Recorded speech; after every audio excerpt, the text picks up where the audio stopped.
Now, members of the Civil and Local Government Staff Association, Ghana, CLOGSAG, are warning government to stay off pension funds or incur the wrath of workers.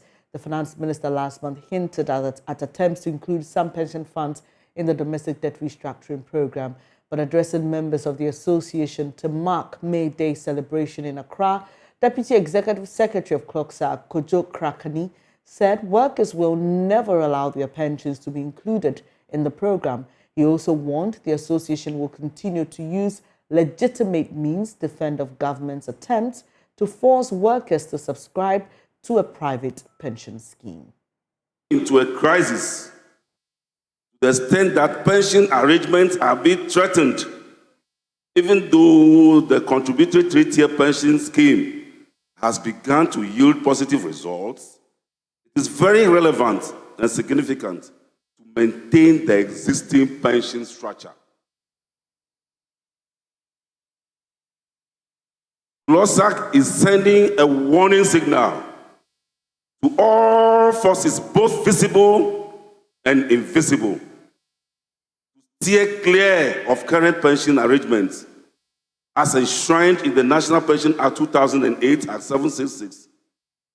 He who has ears, let him hear this message.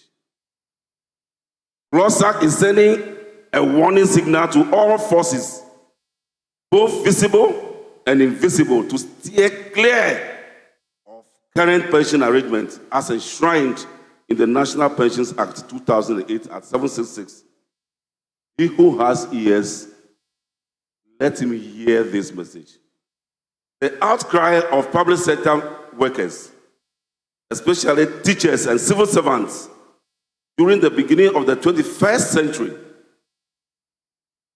be reverted onto government pension under either Cap 30, that is 1951, or the Teachers' Pension Fund 1952, led to the setting up of the Presidential Commission on Pensions in 2004, chaired by Dr. T.A. Bediako of blessed memory.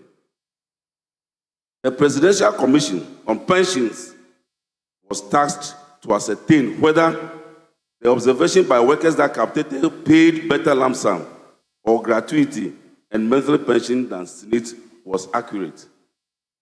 And also to see whether all public sector workers could be placed on Cap 30. And if not, they should propose a sustainable pension scheme.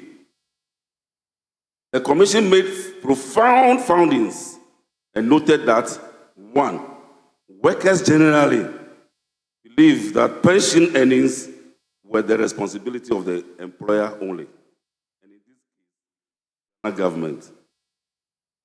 Another finding, best practices all over the world showed that pension is a shared responsibility, and thus the worker and employer ought to contribute towards an employee's pension in a fully funded scheme.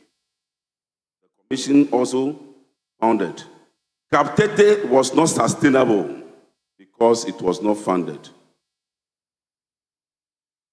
They went on. Surprisingly, responsibilities of a worker, the Commission found this one too. The responsibility of a worker do not diminish while on retirement.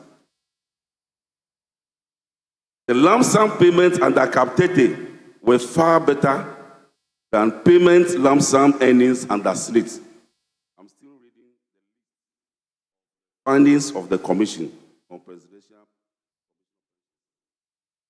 The lump sum payments under Cap 30 were far better than payment of lump sum earnings under SNIT.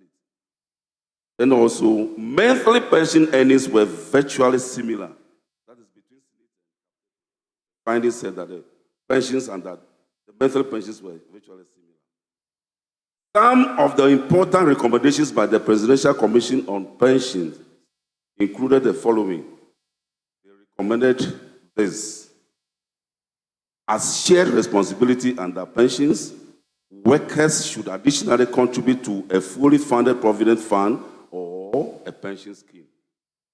2, since SNIT was not paying good lump sum, the aspect of lump sum or gratuity payment ought to be taken away from Senate. 3, that aspect was to be managed privately by trusts that are certified by a regulator. That a regulator should be established to oversee all pension schemes in the country.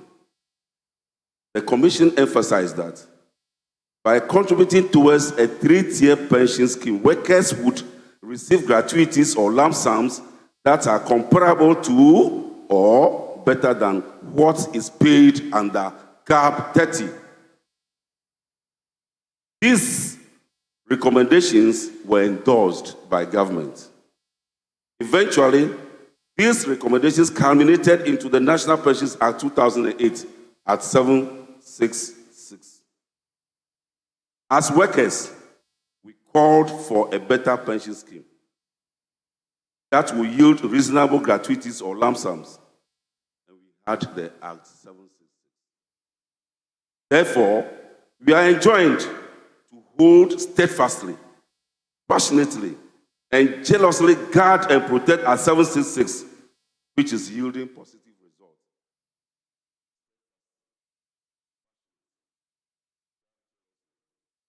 And nobody takes it away from you. In spite of all these obvious benefits at 766, CLOGSAG, together with other members of Forum, have had to surmount several obstacles in its implementation. We are all aware. The public sector schemes in fending off government attempt to impose its own private pension scheme on public sector employees ended up in court, where the government was seeking to justify its action and to restrain public sector workers from any industrial action relating to Tier 2 pension management. We all are witnesses to that sad situation. Finally, there was an out-of-court settlement that included the following.